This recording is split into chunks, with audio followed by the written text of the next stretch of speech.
Podcast CollabMania. Écoutez des retours terrain sur les plateformes collaboratives Microsoft.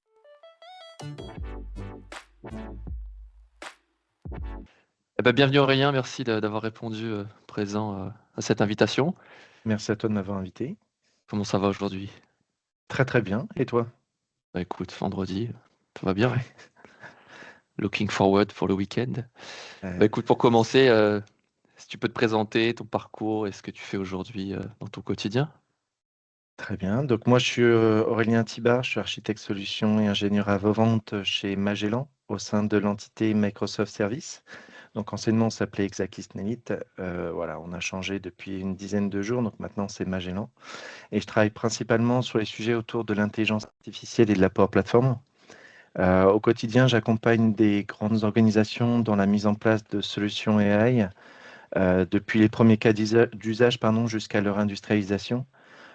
Et concrètement, mon rôle, c'est de faire le lien entre la promesse de l'IA et la réalité terrain pour que ça fonctionne vraiment en production avec un cadre maîtrisé. Et tu es sur toutes les étapes du début du cadrage jusqu'à la mise en œuvre ou, Jusqu'à la mise en œuvre, jusqu'à la réalisation et même plus macroscopiquement sur toute la partie création de factory AI où on met en place la stratégie IA, on met en place la gouvernance, on met en place le suivi des KPI, tout ce qui va, enfin, voilà, tout ce qui va être aussi fin de vie des agents.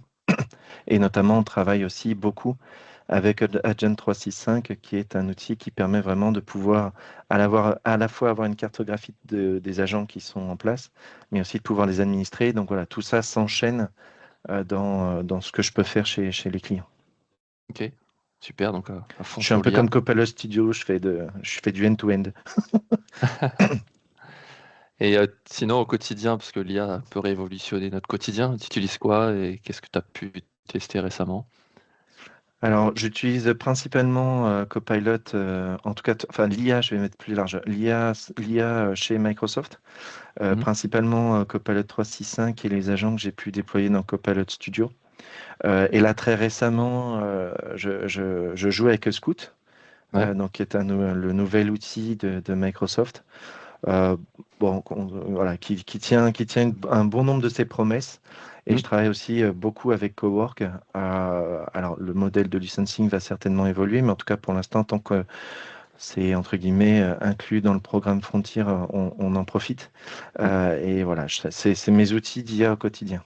Mhm. Et aujourd'hui, pour moi, l'IA, c'est devenu un accélérateur, surtout sur tout ce qui est production intellectuelle. Je m'en sers beaucoup pour préparer les réunions, structurer mes idées, produire du contenu, reformuler. Là où je passais une heure, aujourd'hui, je suis plus aux alentours des 10-15 minutes. Ouais. Maintenant, en réalité, le vrai sujet, c'est pas le gain de temps avec l'IA. C'est plutôt comment ça change mon niveau d'exigence aussi. Mm. Parce que j'ai aujourd'hui des outils qui me permettent d'aller plus vite et je deviens assez dépendant de ces outils. Donc, j'ai un peu de difficulté à revenir en arrière. Et c'est là que j'entends souvent et que je fais aussi souvent l'analogie de l'IA, c'est un peu comme un drug dealer. Tu Ouais. commences par tester, tu trouves ça ultra pratique et très vite, tu peux pas t'en passer, tu peux plus t'en passer. Et c'est ça Mm. qui est intéressant, c'est que même si demain les prix augmentent, ce qui arrive déjà, mais demain on peut imaginer des coûts qui peuvent être encore plus impactants. On sait déjà que il y a certains sujets où on va continuer à payer. Il y a certains Mm. outils qu'on va continuer à payer. Parce qu'une fois que tu as goûté à ce type de confort, revenir en arrière, ça devient assez compliqué. Vous avez atteint la limite quotidienne et acheté plus de crédit ou revenez demain, Oui, quoi. c'est un peu ça. GitHub Copilot, par exemple, j'ai fait une requête avec Opus en 3 minutes. J'ai atteint tout mon quota, donc c'était vite réglé. Mais Mm. voilà, de toute façon, ce type de sujet autour des coûts de ces IA, demain, vont être vraiment différenciantes. Et avec l'avènement des derniers modèles de Claude, voilà, on peut s'attendre à ce que ce soit encore plus colossal. Et côté perso, sinon dans ta vie de quotidienne d'Aurélien, on va dire, qu'est-ce que tu utilises? Alors, dans mon perso, il y a des outils que j'utilise principalement en fait pour des fonctions. On aura peut-être l'occasion d'en reparler, mais j'attache une IA dédiée par fonctionnalité attendue. Alors, typiquement, pour la génération d'images, je suis un peu encore à l'ancienne. Je préfère Midjourney. Alors, Mhm. bien que les modèles fournis par OpenAI, j'ai testé aussi les modèles de Microsoft, là, ceux qu'ils ont annoncés au Build pareil, il y a une dizaine de jours. Voilà, c'est assez qualitatif, mais je reste assez ancré sur Midjourney pour la génération d'images.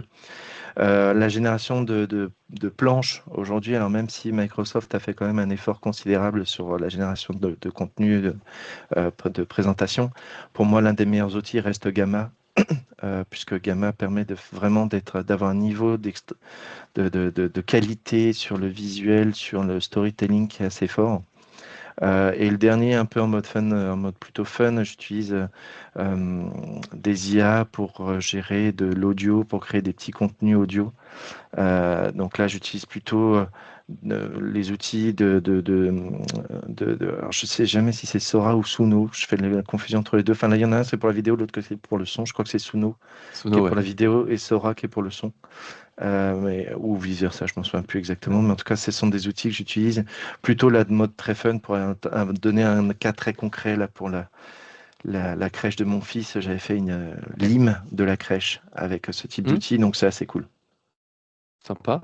Écoute, tu Ouais, vas peut-être sympa. me donner des idées pour ce podcast, pour faire une petite musique d'intro et les paroles, hein, c'est ça? Bah ouais, c'est assez bluffant, hein. Tu peux choisir Ouais. ton style, tu peux choisir la longueur, tu peux mettre tes paroles.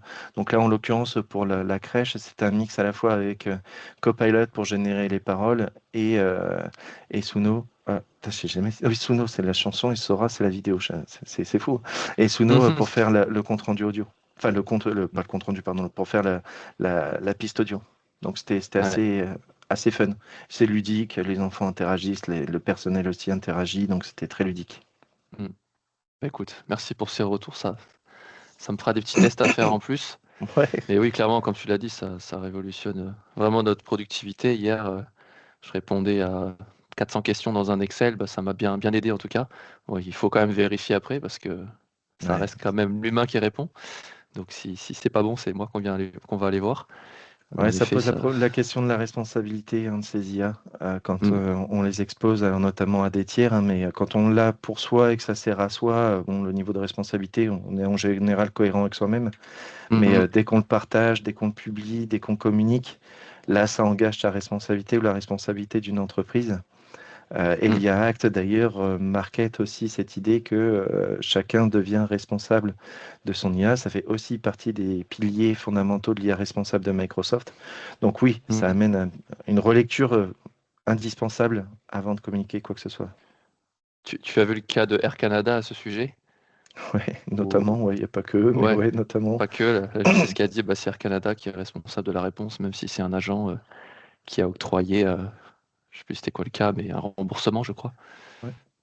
C'est des Ouais, choses ouais, qu'on va mais voir plus en plus, je pense, ouais, avec des c'est agents. normal et on l'aura de plus en plus et encore plus dans cette ère d'agentisation entre guillemets de masse où on agentise des processus ou des métiers. Mm. Bah, il faut prendre cette part de risque, assumer cette part de risque, puisque les IA sont pas magiques, hein, ça reste des modèles mathématiques. Et ces modèles mathématiques sont probabilistiques. Et si jamais bah, il y a, dans toute proba, il y a il y a une source d'erreur. Et après, c'est à la charge de l'entreprise de prendre ou pas ce risque à son compte, entre guillemets, et de faire avec. Mais tout agentisé. Alors après, de plus en plus, les IA et les modèles qui sont fournis par les providers sont de plus en plus efficaces et ce qui évite ces sujets d'hallucination, notamment quand on va travailler avec des sujets multimodaux, on va avoir des agents qui vont se répondre, qui vont se tester, etc. Donc on va réduire ce pourcentage d'erreurs, mais voilà, ça reste des boîtes noires qui interagissent, en plus en général en shadow, donc on a un contrôle qui est limité et on voit que le résultat final. Mm. Donc à bien éduquer les clients dans ce déploiement. D'ailleurs, sur le côté client, est-ce que tu as deux, trois projets à nous partager de mise en œuvre de l'IA pour eux?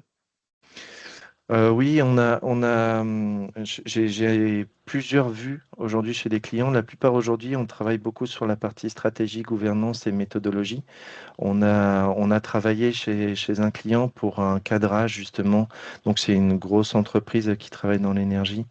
Et on s'est attaché à avoir une vue plutôt étatique, donc de se dire, OK, comment je peux intégrer l'IA demain, comment je peux faire en sorte de répondre à un certain nombre de sollicitations qui viennent du terrain, puisque aujourd'hui, l'IA se démocratise, et du coup, bah, la plupart des gens vont remonter un certain nombre de cas d'usage.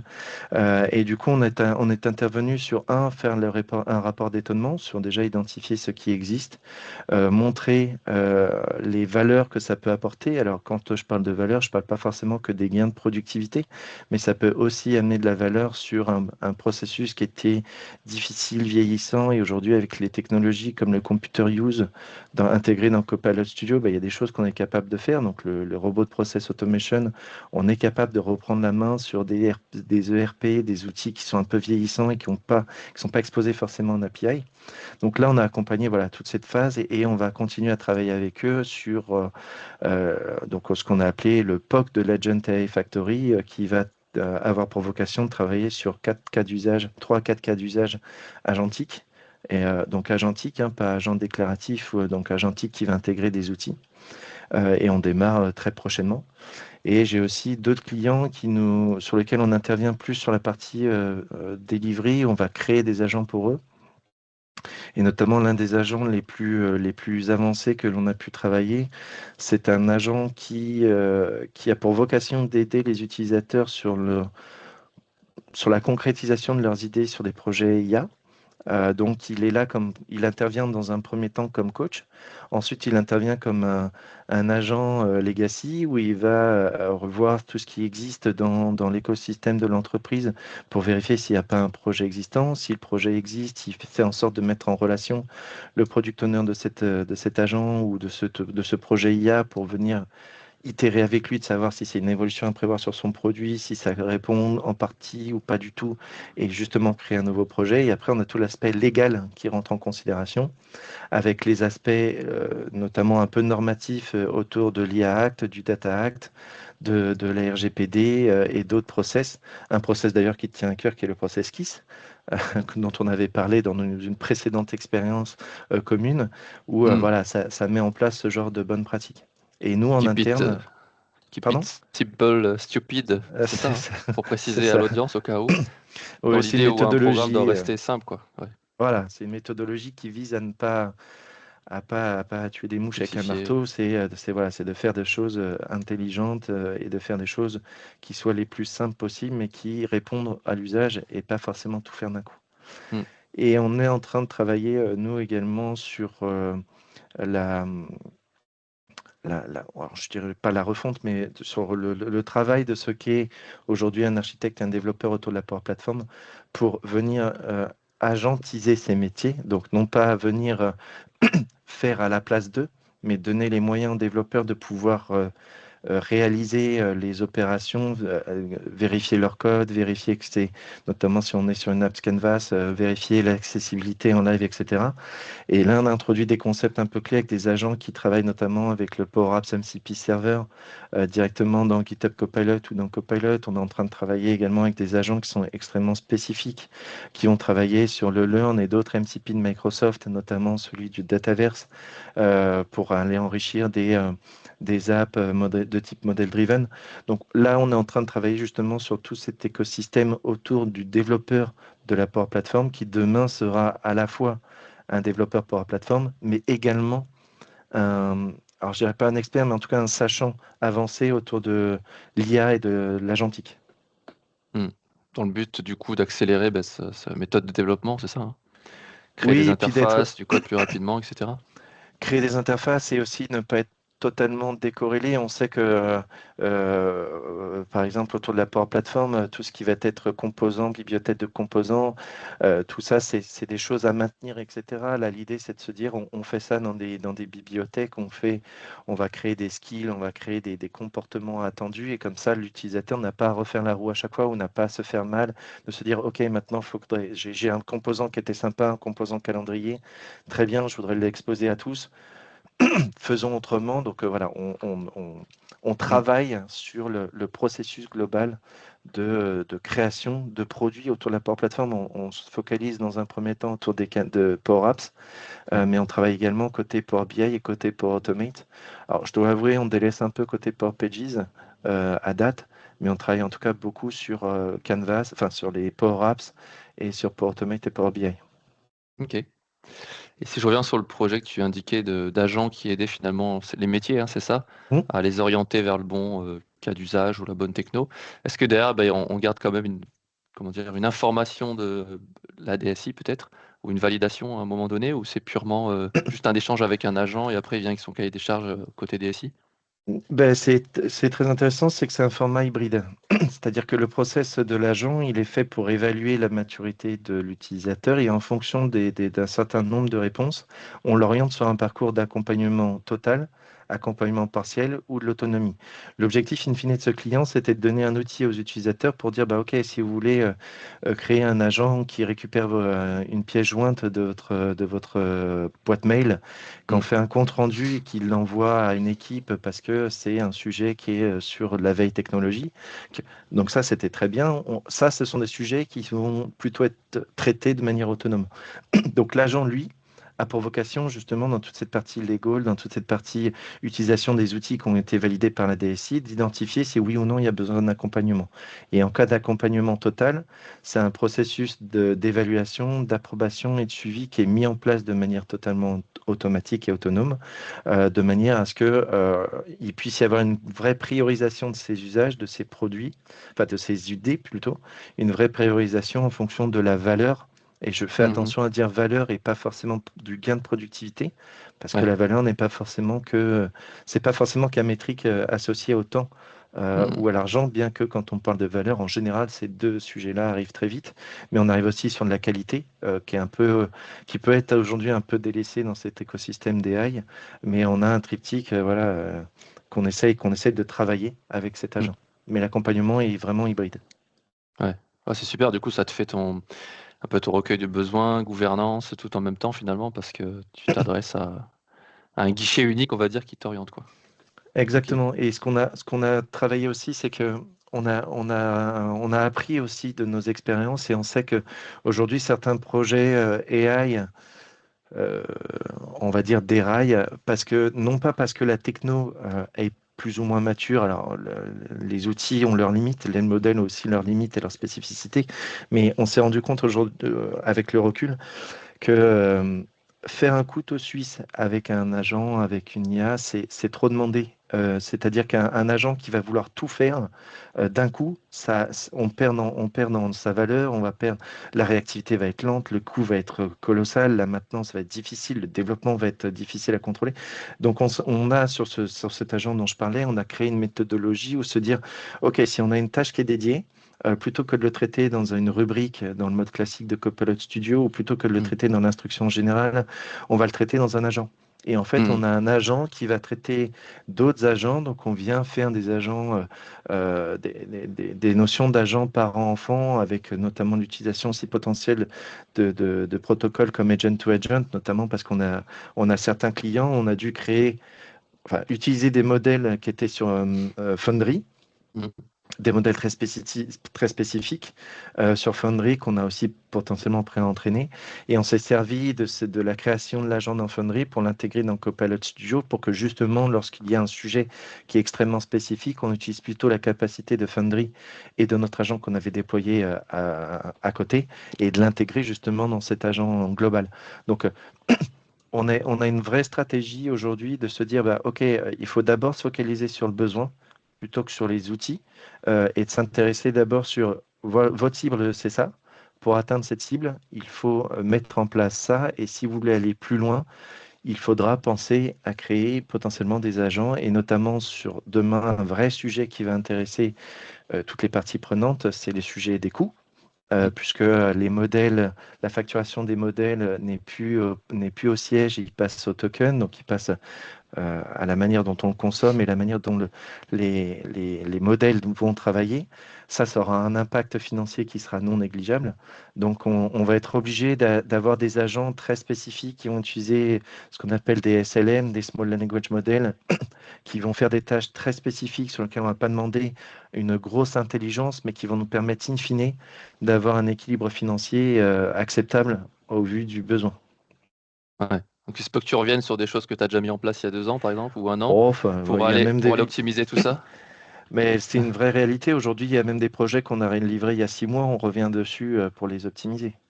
Ah ouais, ça Alors, évolue il y a tellement vite. aussi le fait que on subit ou on vit, alors je ne sais pas vraiment quel est le bon terme, mais on subit l'évolution de l'AI. C'est un produit qui Quotidiennement. évolue. Oui, Ouais, c'est un produit qui évolue beaucoup plus rapidement que la Power Platform à sa genèse. ouais. Et la Power Platform, notamment si on prend les Canvas App, c'est déterministe. On Mm. code le comportement, on sait que si on appuie sur un bouton, ça fait ça.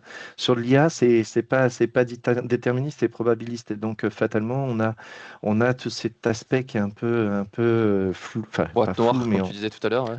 ouais, voilà, c'est une vraie boîte noire, hein. Ouais. On a du mal à se positionner dessus. Et du coup, quand on suit les évolutions du marché de l'IA avec les nouveaux modèles, les nouveaux outils, etc., bah, on se rend compte qu'il y a des choses qu'on a faites dans le passé qui aujourd'hui sont complètement obsolètes et ça fait des agents ou qu'on éteint, qu'on annule. Donc là, on gère certains projets, on gère la fin de vie des agents, ou alors on vient complètement les racheter dans des solutions beaucoup plus à jour. Notamment l'avènement des MCP et des MCP serveurs de Microsoft a rejoué beaucoup de nos agents. On a un agent, alors, entre guillemets, je dirais presque sur étagère parce que c'est quelque chose qu'on nous demande régulièrement, un agent qui traite les sujets les problématiques au niveau 1 des utilisateurs. Bah, cet agent-là, donc il était très orienté Microsoft. Mhm. On tapait toutes les pages du Learn de Microsoft, de Azure, etc. Donc on faisait ouais, une vraie recherche web pour savoir quelles étaient les sources les plus avantageuses. Avec l'avènement du MCP Learn Doc Server de Microsoft, on Mm. le connecte et puis là, il fait tout le boulot tout seul. Et il est suffisamment entraîné, qualifié, réaliste pour que ça puisse répondre à ses Mm. usages. Donc il y a vraiment des usages où on est reparti quasi de zéro pour Mm. refaire des agents qui soient cohérents. C'est une question que je me posais d'ailleurs, c'est quoi l'avantage Imagine, tu as le site Learn et tu as le MCP Learn. Quel est Mm. l'avantage d'utiliser le MCP plutôt que le site en Le URL? site, on a déjà une limitation technologique dans Copilot Studio, c'est que ça va qu'à un niveau -2. D'accord. C'est-à-dire que tu vas pas pouvoir aller très en profondeur sur le MCP, sauf si tu détailles ta page dédiée. Donc c'est pour ça qu'on avait justement sur le projet d'aide au support, on devait choisir les bonnes pages pour que ce soit Mm. cohérent. Quand tu Le dis -2, MCP, c'est 2 clics en dessous, enfin voilà, l'URL, c'est c'est ça? c'est- c'est une URL qui va jusqu'à une L'URL, profondeur de 2 d'accord. clics dans l'arborescence. Alors, tu me diras qu'on fait déjà, je pense, 90% des cas d'usage avec juste 2 niveaux, puisque le Learn de Microsoft est quand même relativement bien fait. Ouais. Mais si tu adressais Microsoft Learn lui-même, Mm. donc juste cette URL-là, tu avais des limitations si tu cherchais des choses très spécifiques. Ok. Le MCP, il a l'avantage de lire absolument tout le learn, donc il Mm. s'affranchit de ces niveaux de recherche, puisque son RAG, enfin sa partie identification du contenu, recherche du contenu est beaucoup plus avancée. Et il y a également des outils qui sont intégrés à cet MCP. Mm. Le premier, c'est la recherche, donc c'est le Doc Search, mais aussi on a la création de code. Typiquement, enfin l'interprétation et la création de code. Donc ça, c'est particulièrement utile. Typiquement, on a fait un autre agent qui est plutôt pour le delivery. Donc c'est le même code dont je parlais là pour nos développeurs Power Platform. Ou côté Power BI, ça génère des formules DAX où ça donne des tips pour Mm. parfaire les requêtes dans Power Query lorsqu'on on adresse une source dans Power BI. Donc on a cet outil, le MCP, qui est beaucoup plus puissant aujourd'hui que ne l'étaient les recherches brutes Mm. web Mm. que fournit et que l'on peut mettre dans la base de connaissances. Donc ça Mm. fait partie d'un des différenciants. Il y en Ouais. a plein d'autres avec l'avènement du WorkIQ, par exemple, donc le cerveau de Microsoft, avec l'avènement de Contexte, ouais. WorkIQ, ça amène aussi un autre aspect extrêmement différenciant. Mm. C'est qu'avant, quand on voulait se préparer à une réunion, bah, il se concentrait sur la réunion, il allait voir les quelques interactions. Là, avec le WorkIQ, il va voir absolument toutes les interactions que l'on peut avoir, directes ou indirectes, sur le même sujet, et ça en fait quelque chose de beaucoup plus qualitatif. Donc, entre le WorkIQ et maintenant le Microsoft IQ, puisqu'on a la possibilité de travailler avec les autres cerveaux Mm. qui sont à disposition, ça devient extrêmement riche, extrêmement pertinent. Mm. Aujourd'hui, j'ai une vraie conviction, et enfin, c'est pas que la mienne, hein, Microsoft investit aussi énormément dessus. C'est Copilot Studio va devenir le, le point névralgique de tout ce qui est agentisation, agentisation, puisque avec les modernes workflows aussi, enfin les modern Mm, agent mm, mm. flow, ça va aussi amener euh, une vraie réflexion autour de Copilot Studio et la volonté, c'est vraiment de tout sacraliser dans cet outil, quitte à faire du spécifique, comme je te l'ai dit, sur certains agents, on va plutôt le faire potentiellement côté Foundry ou avec Azure OpenAI si on veut voilà, adresser des gros volumes ou avoir Mm. utilisé, enfin, ou utiliser des briques, enfin, pardon, des outils d'Azure AI Services. On va plutôt aller dans la partie vraiment plutôt pro dev, plutôt pro développement côté Azure. Mais Copilot Studio va vraiment concentrer tous ces sujets autour de l'agentique Ouais. globalement. Il y aura un pourcentage d'utilisation peut-être supérieur à ce qu'on a vu précédemment sur Power Apps pour Automate. À voir. Bah, surtout que je pense que le rapport de force va littéralement être renversé. On a eu une période et on l'a vécu, hein, on faisait beaucoup d'apps, Canvas principalement. Après, je pense qu'aujourd'hui, c'est pas. On a une vraie réflexion aussi interne, alors beaucoup plus ouverte sur l'avenir de la Power Platform avec tous ces sujets de agentic, notamment au vu de ce que peut offrir Cowork, par Mm, exemple. mm. Euh, et moi, je suis pas convaincu que les apps Canvas demain disparaissent. Déjà parce que ça, il faut pas oublier enfin une chose une chose primordiale, c'est que développer une app Canvas avec des connecteurs standards coûte rien. C'est pas que ça coûte Mm. rien, c'est que c'est C'est inclus inclus, quoi. dans Ouais. les coûts de licence actuels d'une entreprise. Donc Mm. c'est plus facile pour des entreprises d'aller sur des choses où ils n'ont pas besoin de monitorer l'utilisation, les usages, les coûts. Voilà, les outils sont déjà là et on peut déjà faire des choses avec.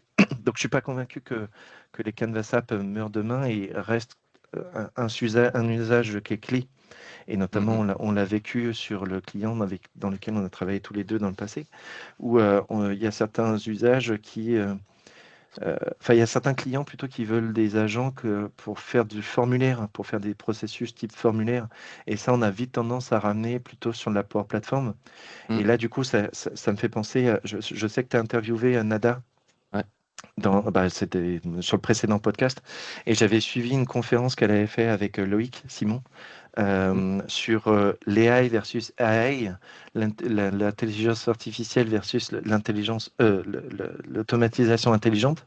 Et je trouve que cette approche-là est extrêmement pertinente aujourd'hui. Dans la plupart des cas d'usage que je rencontre avec mes clients, euh, la première chose que l'on fait, c'est pas tant de dire c'est tout de suite un agent, Mm. c'est plutôt réfléchissons de la manière dont on peut le faire avec la Power Platform, parce que je donnais l'exemple tout à l'heure d'un mail qui est reçu et on vient traiter le contenu du mail. C'est des choses qu'on l'on fait depuis très longtemps hein, dans la Power Platform avec Power Automate et AI Builder. Alors qui disparaîtra en décembre, fin novembre. Mais il n'empêche que c'est des choses qu'on faisait déjà dans le passé, donc on n'a pas réinventé la roue et l'IA n'est pas magique. Mm. Tout ce qui est traitement OCR, c'est pas des choses qui ont émergé il y a 2 ans. Ça existe déjà depuis longtemps, donc il y a des choses que l'on peut faire avec la Power Platform, et c'est pour ça que je reste convaincu que ça reste un outil qui est fort. Par contre, quand on parle besoin, on focalise davantage sur le métier, et c'est Mm. comme ça qu'on arrive à avoir des produits qui sont beaucoup plus cohérents. Après, on pourrait imaginer faire une demande à un chatbot et qui retourne un formulaire ou le lien vers une app pour faire une pause de congé, par exemple. Parce que c'est vrai, dès que c'est déterministe, où tu as 4 ou 5 informations à remplir et que tu as un résultat tout de suite derrière, c'est limite plus frustrant pour un utilisateur d'échanger 4 fois avec un chatbot que remplir 4 champs, quoi. On est tout à fait d'accord avec ça. Ouais. Par contre, demain, si ce formulaire, c'est un des points d'entrée d'un process qui est beaucoup plus long, par exemple, si l'idée c'est d'avoir une validation préalable de son manager, de formuler dans la demande de congé que ça a bien été validé par son manager, etc., là, ça vaut le coup de le penser en mode agentique. Par contre, oui, par défaut, on cherche à aller au plus vite. L'IA répond à cet aspect à cette volonté d'aller toujours plus vite. Et quand on fait 15 interactions avec l'agent pour avoir un seul objectif, on perd son intérêt. Alors, après, tu vas me dire, il y a des agents, on va intégrer des cartes adaptatives et on va faire le formulaire dans l'agent et comme ça, c'est Ouais. réglé. Oui, ok, mais ça détourne Puis l'usage assez principal. basique. Ouais. Puis ça détourne le principe de base. Donc il faut se Ouais. poser la question s'il faut tendre le cou à ce type de projet parce qu'il faut marketer l'IA, ce qui peut être un axe de valeur, hein, je le disais, démocratiser cette technologie dans une société, c'est peut-être de se dire, bah, OK, je sais que c'est un formulaire, par contre j'ai besoin de montrer que c'est fait par un agent, que ça apporte quelque chose ou pas, mais que c'est fait par un agent et on va se construire sur l'agent. Donc c'est pour ça que je parle vraiment de focaliser mon attention aujourd'hui chez mes clients et avec mes clients sur la valeur et ce que ça apporte réellement. Et après, on voit l'outil. Mm. Est-ce que tu vois d'autres mythes que tu casses un petit peu quand on te demande, voilà, il me faut une IA pour faire ce processus maintenant? On en a un peu couvert là, mais est-ce que tu en vois d'autres? Ouais, il y a déjà première chose à laquelle je me bats assez fort, c'est que l'IA, c'est pas magique. Il y a beaucoup de personnes qui attendent que l'IA fasse tout rapidement et que ça réponde de suite correctement.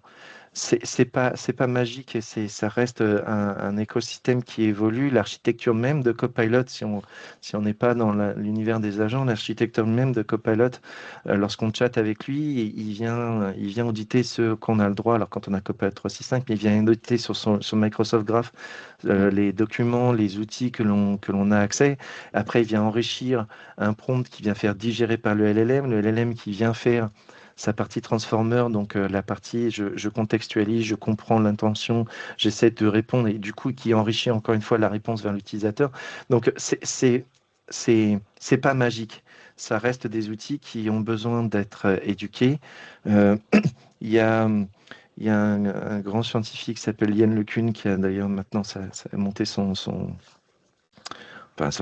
labo, Mm. qui dit qu'aujourd'hui, les IA tels qu'on les a aujourd'hui, ce sont des enfants de 4 ans. Il faut tout leur dire, il faut tout leur apprendre, comment ils marchent, comment ils doivent réfléchir, comment ils doivent penser. Et c'est vrai. Donc, attendre d'une IA qu'elle fasse tout, c'est illusoire. Mm. C'est pas faisable et c'est pas réaliste. Par contre, aujourd'hui, c'est un sujet qui est tellement marketé de droite à gauche qu'on ne peut pas passer à côté. Et l'autre étape aussi qui est importante et que je markete à chaque fois, c'est la gouvernance des données. Euh, Souvent, on me dit, bah, je veux mettre un agent en place et quand je pose la question, OK, mais est-ce que vous avez déjà pensé à la qualité de vos données? Est-ce que vous êtes déjà dans l'idée que vous avez fait une évaluation, vous avez mis en place des sécurités pour faire en sorte que les données auxquelles l'agent ou l'utilisateur aura accès sont sécurisées, gouvernées, etc. En vrai, non.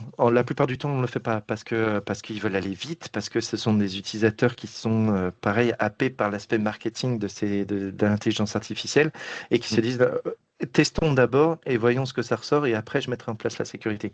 Et ça, c'est Mm. un vrai problème parce que pour moi, la gouvernance des données, c'est un vrai fil rouge. Ça doit Mm. se faire avant pour préparer les données, ça doit se faire pendant pour sécuriser les usages et ça doit se faire après pour monitorer et ajuster. C'est pas, C'est pas one shot c'est surtout. voilà, c'est pas une étape, c'est pas qu'une étape, c'est vraiment, il faut changer de perspective, c'est vraiment Mm. quelque chose qu'il faut faire de bout en bout. Et aujourd'hui, le risque, c'est pas que l'IA marche pas, c'est qu'elle produise des réponses fausses avec beaucoup trop de confiance. Et du coup, si on n'a pas ce regard critique dont on parlait tout à l'heure, si on n'a pas cette prise de hauteur pour se dire, OK, là, je suis pas sûr et certain de ce que tu me dis, alors tu vas me dire que l'IA responsable de Microsoft, l'un de ses piliers, c'est la transparence, du coup, il te cite les sources. OK, mais si l'utilisateur prend pas le temps de Mm. consulter les sources pour être cohérent, enfin, pour avoir ce Mm. regard critique, ben, on passe à côté et du coup, l'impact, il va être immédiat. On va avoir des sujets métiers qui vont être mal construit, du coup on va perdre en confiance, on va avoir un socle technique et un socle de gouvernance qui va être euh, hétérogène. Et lorsqu'on voit la prolifération aujourd'hui des agents, puisque ça c'est un autre effet qui est associé justement à ce marketing agentique, Mm. tout à chacun, et c'est un peu on en avait un peu parlé, c'est le coup du citizen dev pour l'AI. Aujourd'hui, c'est un vrai sujet, ça émerge de partout, qu'on soit mature ou pas sur la Power Platform, qu'on soit mature ou pas sur Microsoft 365, les agents arrivent de partout. Donc, si on ne gouverne pas les données, si on n'a pas des instances stratégiques de Mm. revue des agents, si on ne gère pas même l'exposition de ces agents à une partie de la population de son organisation ou à toute l'organisation, bah, ça devient vite le Far West et ça devient le reverse engineering après ça est encore plus compliqué. Donc, Mm. c'est en ça où il faut absolument qu'aujourd'hui, les entreprises arrivent à se responsabiliser sur ça, arrivent à garder en tête qu'il faut investir dans la gouvernance de la data et je dirais même un peu plus loin dans l'administration globale de la Power Platform, puisque c'est idem, il y a une chose que les entreprises euh, oublient assez vite aussi quand ils veulent commencer à construire des agentiques. Ils mettent pas en place les politiques de fuite de données. Donc, ils mettent pas en place ce qu'on appelle les DLP, DLP, qui permet de pouvoir verrouiller l'utilisation de certains connecteurs. Et ça devient aussi le Far West parce que du coup, on a eu chez certains de nos clients des agents qui étaient déployés sur WhatsApp, ouais. alors que du coup, ils contrôlent plus rien. Euh, Oups. Ils savent pas ce qui sont discutés. Pareil, les documents qui sont poussés n'ont pas forcément été revus ou validés par Ouais. l'entreprise. Donc, du coup, c'est un vrai problème. Et ce type de sujet-là, on ne peut pas passer à côté. Ce n'est pas des choses où on se dit, oui, peut-être qu'on le fera une fois qu'on aura fait 10 ou 15 agents. Non, il faut le Mhm. faire au démarrage. Et c'est là où on accompagne aussi nos clients pour dire, avant de vous lancer, c'est Ouais. important déjà de construire un socle technique. Et j'imagine on peut étendre ça du coup à tout ce qui est collaboratif et grandissant sur Microsoft 65, Teams, SharePoint, les guests, parce que comme tu dis, tout est lié à la qualité de données, la sécurité derrière, et l'IA ne fait que remonter tout ça finalement. Et tu Exactement. Et as c'est, mentionné Citizen Dev, vas-y, vas-y. non, non, non, mais tu as tout à fait raison. Puis cette perte de visibilité globale, parce qu'on va avoir, il y a eu alors je sais pas si c'est un article, un deepfake, enfin je sais pas si c'est du réel ou pas, mais il y a eu un cas d'usage où c'était, je connais le salaire de mon patron. Oui, ok, ben, Oui, c'est un vrai fait. oui, Aujourd'hui, si dans l'organisation, on expose dans un SharePoint, par exemple, les informations salariales, alors même si on pense que c'est le SharePoint RH ou il n'y a que la partie RH qui connaît cet endroit. Si c'est pas sécurisé, les ouais, utilisateurs, alors ils auraient pu le faire autrement qu'avec l'agent, hein. Ils font une recherche dans SharePoint, ils auraient pu également le toile, savoir. C'est là qui est le ouais, plus compliqué. ah C'est ouais. qu'ils se sont jamais posé cette question avant. Donc, c'est important de pas se perdre dans ces sujets de gouvernance parce que ça a un impact qui est non négligeable. Et cette fuite de données qui pourrait être externe associé à cette gouvernance des données peut amener de vraies problématiques pour une entreprise, Mm. J'ai eu typiquement. le cas d'un client qui m'a dit que il a eu le salaire justement. Les employés, c'est la première chose qu'ils ont fait quand ils ont eu les licences copilotes premium. Et le lendemain, ils ont levé les licences copilotes et puis ils étaient venus nous voir du coup pour savoir un petit peu notre démarche sur l'amélioration de la qualité et de la sécurité, tu vois. Donc là, c'était Ouais. même pas à l'ère agentique, c'était vraiment l'ère copilote et c'est ça que je Ouais. constate aussi avec beaucoup de clients, c'est de plus en plus peut-être ils vont ouvrir copilote à plus de personnes et c'est là justement où ils arrivent à ce que tu indiques, revoir toute la partie gouvernance des données, des espaces, etc. Ouais. Ouais, ouais, c'est clé, hein, c'est très important et c'est souvent négligé, malheureusement. Mm. Et est-ce que tu vois, tu as mentionné un peu Citizen Dev, est-ce que tu vois des démarches, un peu comme on l'a eu sur la Power Platform, de dire, bon, dans mon entreprise, j'aimerais que X métiers se mettent à créer de la Power Platform, des agents. Est-ce que tu vois ça aujourd'hui dans tes clients? Euh, on a assez. Alors, aux côtés des Citizen Dev, la plupart du temps, ce qu'on voit, c'est que le Citizen Dev IA est en général celui qui a une licence Copilot 365. Alors, c'est un paradoxe qui est un peu particulier, mais l'idée, c'est de se dire, OK, la plupart des sociétés ne payent pas une licence Copilot 365 à toute son organisation. Ça a un coût qui paraît qui est non négligeable et ils sont pas tous encore en E7, donc c'est un coût qui est non négligeable. Donc, du coup, les Citizen Dev se retrouvent plutôt au niveau des licenciés de Copilot 365. Ça ne veut pas dire qu'il n'y ait pas des initiatives qui soient faites par des utilisateurs qui n'auraient pas ces licences, mais ça va plutôt être des technophiles, ça va plutôt être des intéressés, voilà, des personnes qui ont une appétence un peu IT en plus sur Mm. ça. Par contre, aujourd'hui, on peut pas rester sur un modèle que de contrôle. Il faut être aussi sur un modèle d'accompagnement. Parce que Copilot Studio, alors même si c'est un produit de la Power Platform qui se veut être low-code, no-code, on se rend vite compte que dès qu'on veut faire un agent un peu costaud, il faut déjà bien maîtriser les connecteurs de la Power Platform, il faut plutôt bien maîtriser tout ce qui est raisonnement autour de la GenAI, enfin ce qu'est l'IA générative et ce qu'est le raisonnement d'un modèle. Donc on ne peut pas juste dire, voilà, vous avez l'outil, vous pouvez déployer par vous-même, on vous a validé tous les outils qu'il fallait, si tant est que ça, ce qu'on a dit tout à l'heure, toute la partie gouvernance est faite et sécuritaire est faite. On ne peut pas que les laisser dans ce monde-là. Donc il faut aussi un modèle d'accompagnement. Il faut former les utilisateurs, poser un cadre, fournir les bonnes pratiques et mettre en place la gouvernance globale de ces projets. Parce que sinon, ce qu'on s'est rendu compte, c'est qu'il y a déjà des outils qui sont mis en place, qu'on ne contrôle pas. Il y a des agents qui deviennent orphelins, il y a une disparité entre le fait qu'on peut avoir tous les mêmes sujets, le compte-rendu d'une réunion mail, le support N1, N2 quand on est côté IT, l'aide à la rédaction de documents, la critique de documents, tout ça, ce sont des cas d'usage qui sont communs à tous. Sauf que si on ne permet pas, si on n'a pas tout cadré, si on n'a pas mis en place une vraie stratégie globale, bah, chacun y va de son côté et on a des agents qui font 10 fois la même chose. Donc il y a ici toute une rationalisation à mettre en place. Donc sur ces fameux citizens, ce qui est important, c'est de réussir à prendre de la hauteur. Et aujourd'hui, la Power Platform est encore plus mature. On voit la nouvelle interface de Copilot Studio qui intègre des skills, qui intègre les modernes workflows. On voit l'avènement, enfin ça fait déjà quelques années, mais il y a l'avènement de Copilot déjà dans la Power Platform, dans les flux, etc. Donc ça existe déjà pour les citizens. Moi, aujourd'hui, ce que je recommande, c'est il faut d'abord créer des communautés, alors déjà de champions, mais en tout cas, aller chercher ces appétences techniques, enfin, ces appétences vers les profils qui sont plutôt technophiles pour les former spécifiquement et après accompagner les utilisateurs pour une démarche plus large. Mais tout ça, pour moi, si c'est pas adressé au niveau stratégique, au niveau d'un board AI, au niveau d'une Mm. compagnie, Mm. ça va devenir le Far West. Donc, c'est important de d'abord partir toujours sur la genèse de ce fameux socle technique, cette gouvernance, avant de redescendre vers le citizen.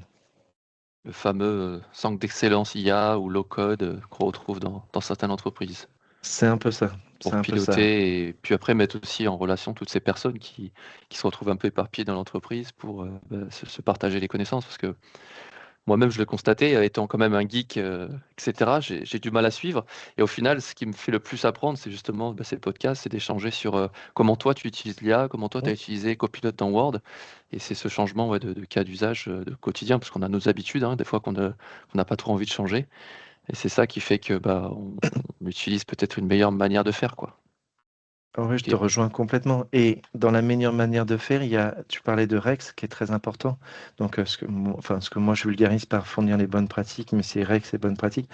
Il y a aussi des kits qui existent. Si on reste dans l'univers de Copilot Studio, l'équipe PowerCat de Microsoft a construit le Copilot Studio Kit. Le Mm, Copilot Studio Kit est un outil qui est différenciant pour aider les utilisateurs. Parce que le plus difficile pour un agent, qu'il soit déclaratif ou agentique, peu importe, le plus difficile, c'est de construire l'instruction générale. C'est mm, vraiment une méthodologie qui nécessite un raisonnement très IT, je trouve, mais on a beau dire qu'il faut l'écrire en langage naturel, si on veut quelque chose de qualitatif, il faut un raisonnement, il faut utiliser des bonnes pratiques, bref. Et ça, on a des outils, le Copilot Studio Kit en fait partie, l'agent Prompt Coach en fait partie aussi. Voilà, on a un certain, enfin l'IA aussi, le Copilot qui est intégré dans Copilot Studio en fait partie. Il faut vraiment s'inspirer de tout ça pour que demain, les citizens soient en mesure de pouvoir poser les questions le plus simplement possible et surtout d'avoir des standards.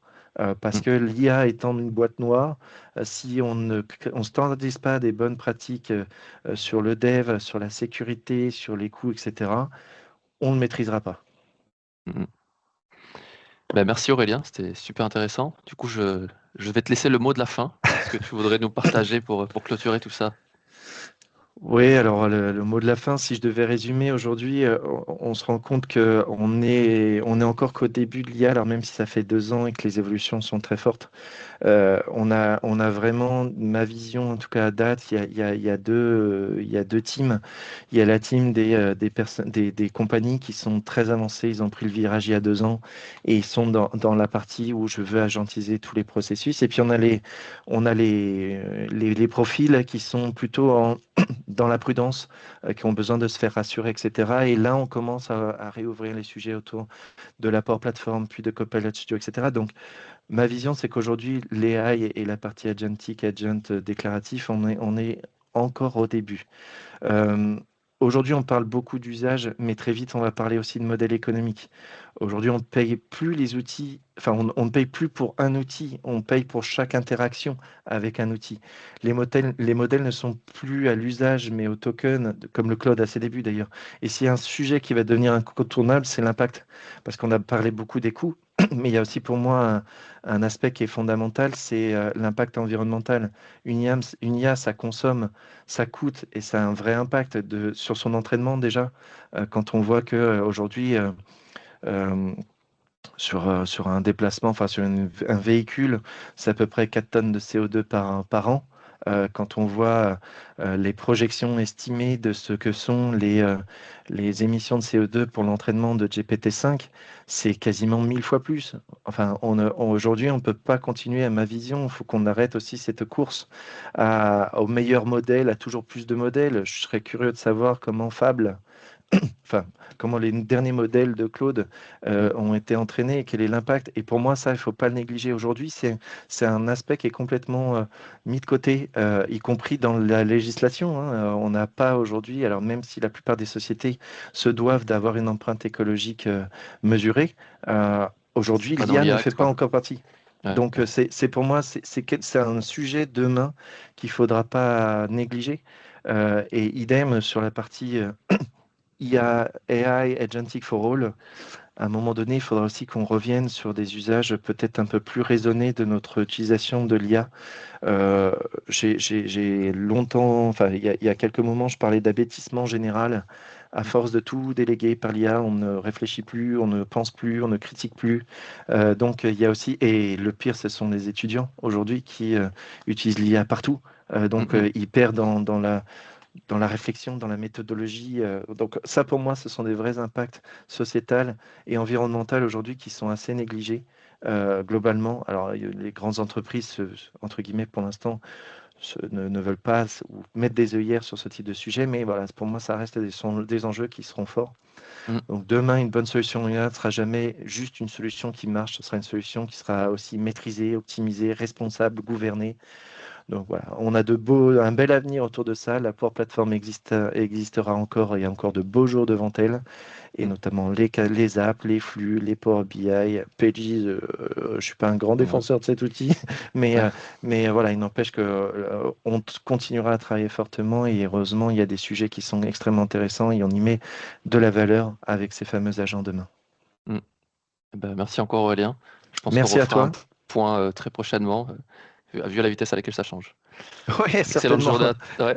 Merci à Excellente toi journée à toi. aussi. Merci beaucoup pour tes À très échanges. bientôt. Ciao. Ciao, ciao.